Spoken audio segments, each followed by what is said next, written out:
दुनिया की फैक्ट्री कहलाने वाले चीन का घमंड हुआ चकनाचूर। भारत के सामने घुटने टेकने को मजबूर हुआ ड्रैगन। जिन आंकड़ों पर पूरी दुनिया की नजरें टिकी थीं, उन्होंने जिनपिंग की नींद उड़ा दी। भारत की लंबी छलांग से हिल गया बीजिंग।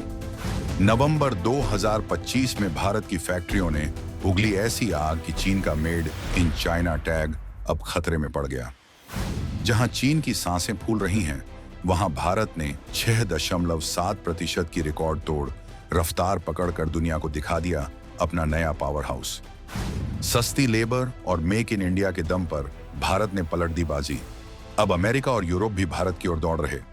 दुनिया के आर्थिक नक्शे पर एक ऐसा भूचाल आया है जिसने एशिया की महाशक्ति होने का दावा करने वाले चीन की बुनियाद हिलाकर रख दी है। अब तक जो दुनिया चीन को मैन्युफैक्चरिंग का बादशाह मानती थी, उसे अब अपनी आंखों पर भरोसा नहीं हो रहा है। नवंबर 2025 के जो ताजा आंकड़े सामने आए हैं, वो सिर्फ नंबर नहीं हैं, बल्कि एक नए युग की शुरुआत का ऐलान है। एक तरफ चीन की विशालकाय मशीनरी में जंग लगता दिखाई दे रहा है, उसके पहिए जाम हो रहे हैं और उसकी रफ्तार सुस्त पड़ गई है। वहीं दूसरी तरफ भारत का औद्योगिक इंजन इतनी तेज दहाड़ रहा है कि उसकी गूंज वॉशिंगटन से लेकर लंदन तक सुनाई दे रही है।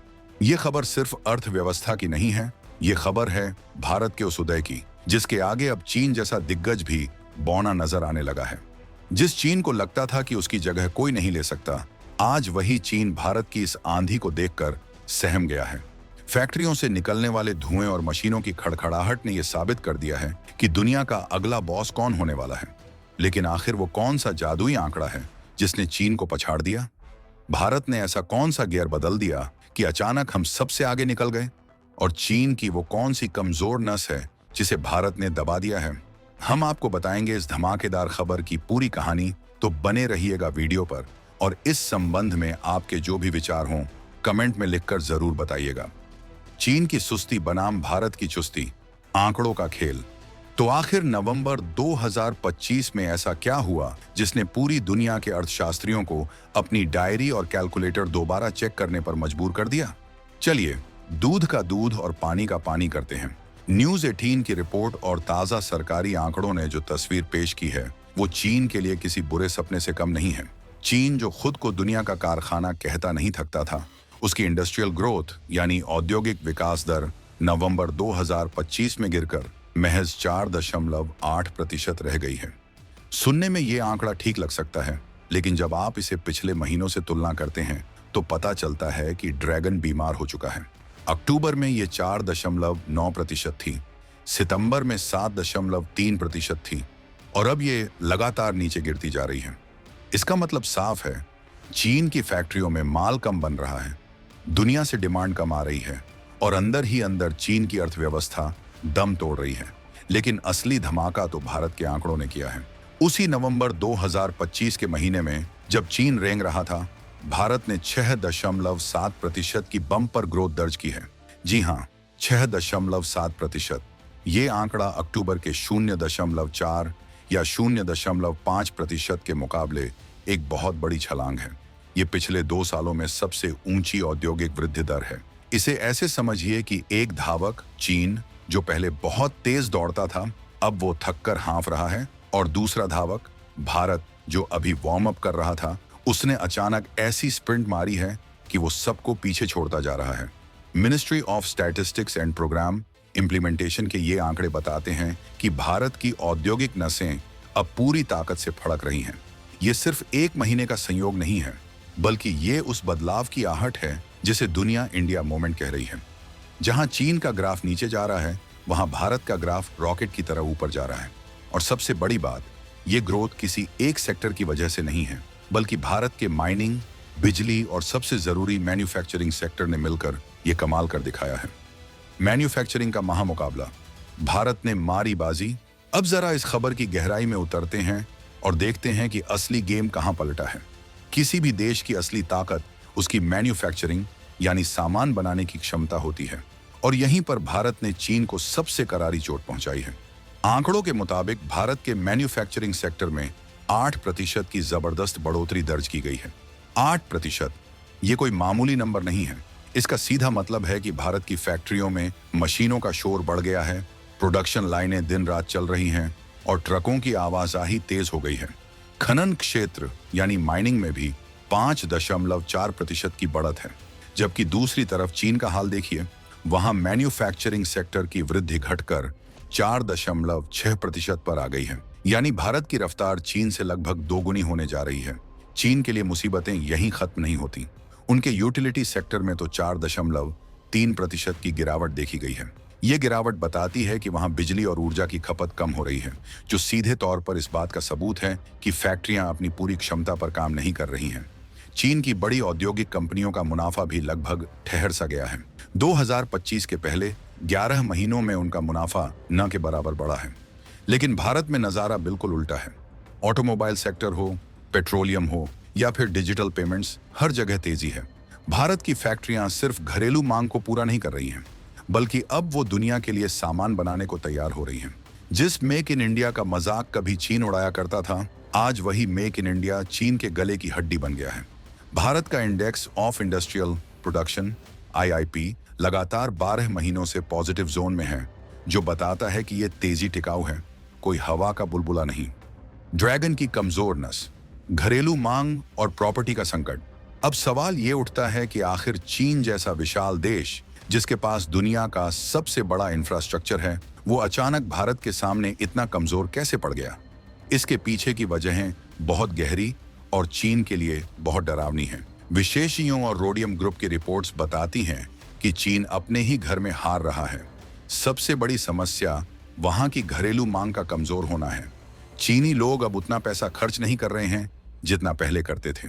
वहां का आम आदमी डरा हुआ है, वो पैसा बचा रहा है, जिससे बाजार में सन्नाटा पसरा है। दूसरी ओर सबसे बड़ी चोट चीन के प्रॉपर्टी सेक्टर ने दी है। चीन में बड़ी बड़ी रियल एस्टेट कंपनियां डूबने की कगार पर हैं। लाखों मकान खाली पड़े हैं और कोई खरीदार नहीं है। इस मंदी ने चीन के सीमेंट, स्टील और कंस्ट्रक्शन से जुड़े उद्योगों की कमर तोड़ दी है। इसके अलावा दुनिया भर में चीन के खिलाफ जो माहौल बना है, उसने भी आग में घी का काम किया है। अमेरिका और यूरोप के साथ चीन के व्यापारिक तनाव ने वहां की एक्सपोर्ट इंडस्ट्री को बड़ा झटका दिया है। दुनिया अब चीन पर भरोसा करने से कतरा रही है। जो ऑर्डर पहले आंख बंद करके चीन को मिलते थे, अब वो ऑर्डर वियतनाम, भारत या मैक्सिको की तरफ जा रहे हैं। विश्व बैंक ने भी भविष्यवाणी कर दी है कि 2025 में चीन की GDP वृद्धि दर 4.9% के आसपास ही लटक जाएगी। ये चीन के लिए शर्मिंदगी की बात है, क्योंकि वो हमेशा 6 से 7% की ग्रोथ का आदी रहा है। वहीं भारत की GDP 2025 में 7% से ऊपर रहने का अनुमान है। यानी कुल मिलाकर देखें तो चीन का इंजन पुराना और खटारा हो चुका है, जबकि भारत का इंजन नया और सुपरचार्ज्ड है। भारत का ब्रह्मास्त्र, सस्ती लेबर और कुशल हाथ। अब बात करते हैं उस असली हथियार की जिसने भारत को चीन पर यह बढ़त दिलाई है। व्यापार की दुनिया में पैसा बोलता है और भारत ने दुनिया को दिखा दिया है कि हम सबसे किफायती हैं। 2025 के आंकड़ों पर नजर डालें तो भारत में एक फैक्ट्री वर्कर की औसत मजदूरी करीब $1.4 है, लगभग 115 से 120 रुपये प्रति घंटा है। अब जरा चीन का हाल देखिए, वहां यह लागत बढ़कर $7.20 करीब 600 रुपये प्रति घंटा हो चुकी है। यानी चीन में सामान बनाना अब भारत के मुकाबले 5 गुना महंगा पड़ रहा है। ये अंतर इतना बड़ा है कि दुनिया की बड़ी बड़ी कंपनियों का दिमाग घूम गया है। कोई भी कंपनी अपना नुकसान नहीं करना चाहती। जब उन्हें वही क्वालिटी, वही काम भारत में इतने कम दाम में मिल रहा है, तो वो चीन में क्यों रुकेंगी? यही कारण है कि लेबर इंटेंसिव इंडस्ट्रीज, जहां ज्यादा मजदूरों की जरूरत होती है, जैसे कपड़ा उद्योग, लेदर और असेंबली लाइंस, तेजी से भारत की तरफ शिफ्ट हो रही है। भारत के पास दुनिया की सबसे युवा आबादी है। हमारे पास काम करने वाले हाथ हैं और सीखने वाला दिमाग है। चीन अब बूढ़ा हो रहा है, वहां काम करने वाले लोग कम हो रहे हैं और उनकी तनख्वाहें बढ़ रही हैं। भारत का ये डेमोग्राफिक डिविडेंड, जनसांख्यिकीय लाभांश, चीन के लिए सबसे बड़ी चुनौती बन गया है। इसके साथ ही भारत सरकार की PLI production linked incentive scheme ने रही सही कसर पूरी कर दी है। इलेक्ट्रॉनिक्स और ऑटो सेक्टर में सरकार ने जो इंसेंटिव दिए हैं, उसने विदेशी कंपनियों के लिए रेड कारपेट बिछा दिया है। एप्पल से लेकर सैमसंग तक सब भारत में अपनी फैक्ट्रियां बड़ी कर रहे हैं। आपने चाइना +1 स्ट्रेटजी के बारे में जरूर सुना होगा। कोरोना के बाद दुनिया को समझ आ गया कि सारा सामान सिर्फ चीन से खरीदना खतरे से खाली नहीं है। अगर कल को चीन ने अपनी सीमाएं बंद कर दी या युद्ध छेड़ दिया तो दुनिया का क्या होगा? इसी डर ने दुनिया को भारत के दरवाजे पर लाकर खड़ा कर दिया है। अब कंपनियां एक पैर चीन में रखती हैं तो दूसरा पैर किसी और देश में जमाना चाहती हैं, और उस दूसरे देश के रूप में भारत सबसे पहली पसंद बनकर उभरा है। 2025 में भारत और चीन के बीच का व्यापार घाटा भले ही अभी भी ज्यादा है और आयात 128.9 बिलियन डॉलर तक पहुंच गया है, लेकिन इसके पीछे की कहानी बदल रही है। हम चीन से अब तैयार माल कम और कच्चा माल ज्यादा मंगा रहे हैं ताकि हम अपनी फैक्ट्रियों में सामान बना सकें और दुनिया को बेच सकें। भारत अब इंफ्रास्ट्रक्चर के मामले में भी चीन को टक्कर देने की तैयारी कर रहा है। नए एक्सप्रेसवे, फ्रेट कॉरिडोर और आधुनिक बंदरगाहों ने सामान को लाने ले जाने की लागत और समय दोनों कम कर दिए हैं। अंतर्राष्ट्रीय ऊर्जा एजेंसी (आईईए) का अनुमान है कि 2024 से 2025 में भारत की बिजली की मांग 8% की दर से बढ़ेगी, जबकि चीन की मांग सिर्फ 6.5% रहेगी। बिजली की मांग का बढ़ना सीधे तौर पर यह बताता है कि देश में औद्योगिक गतिविधियां कितनी तेजी से बढ़ रही हैं। भारत की भूख बढ़ रही है, भारत की ऊर्जा बढ़ रही है, और यही ऊर्जा चीन के लिए खतरे की घंटी है।